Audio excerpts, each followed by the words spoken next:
Yeah.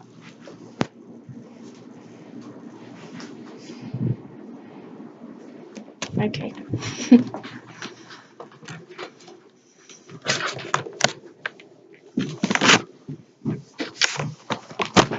Okay.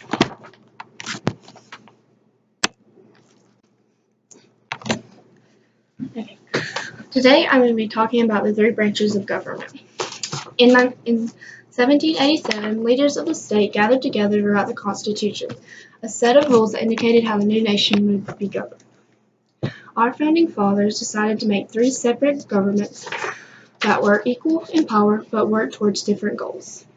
I will be discussing the three branches of government and how each operate together to keep our country functioning properly. Leaders wanted a strong government that respected individual freedom. We will begin by discussing what the legislative branch is. We will then talk about who is in it and what the responsibilities are. The legislative branch is made up by two houses of Congress, the Senate and the House of Representatives. One must be 25 years old and a resident for 7 years. The Vice President is head of the Senate. The Senate can hold impeachment trials, approve high officials, they can create courts, and choose the Vice President if needed.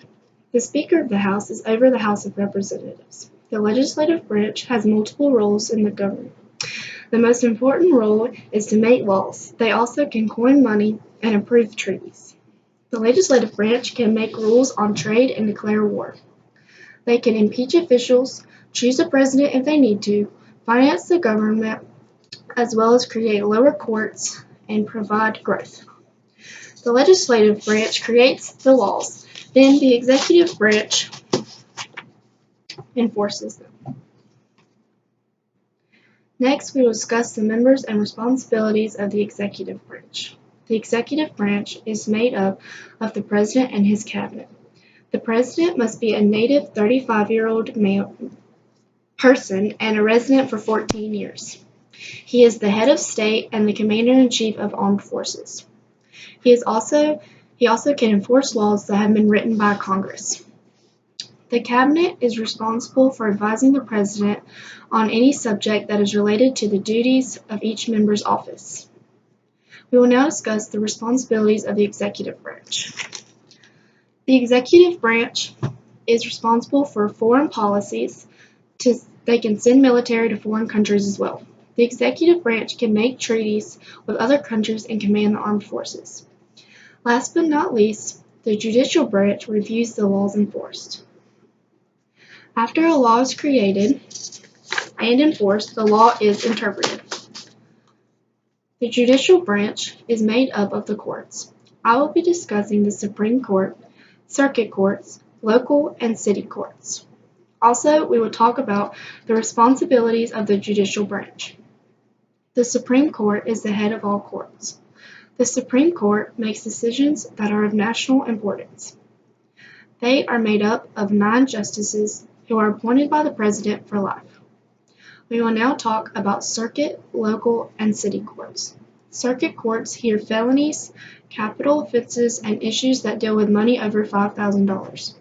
Local and city courts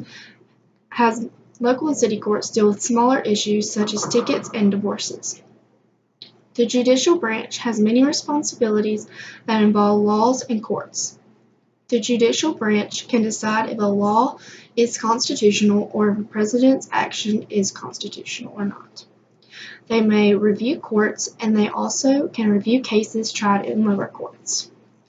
All decisions that are made by the judicial branch in the Supreme Court are final. Now that we have discussed the three branches of government, let's review.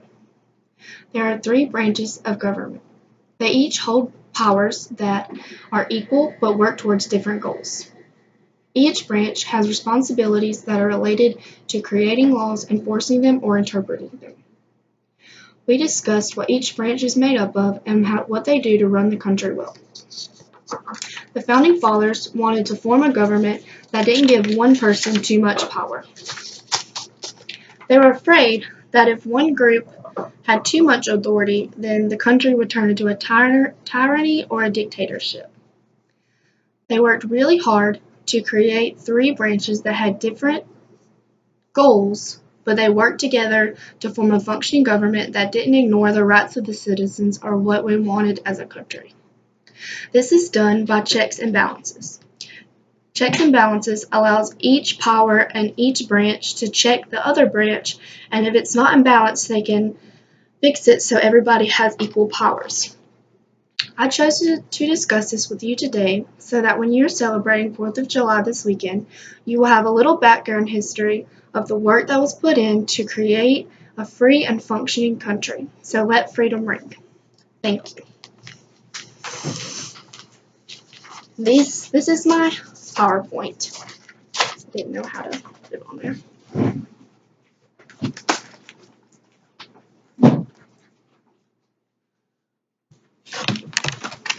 Okay. All my people. Very good, Maegan.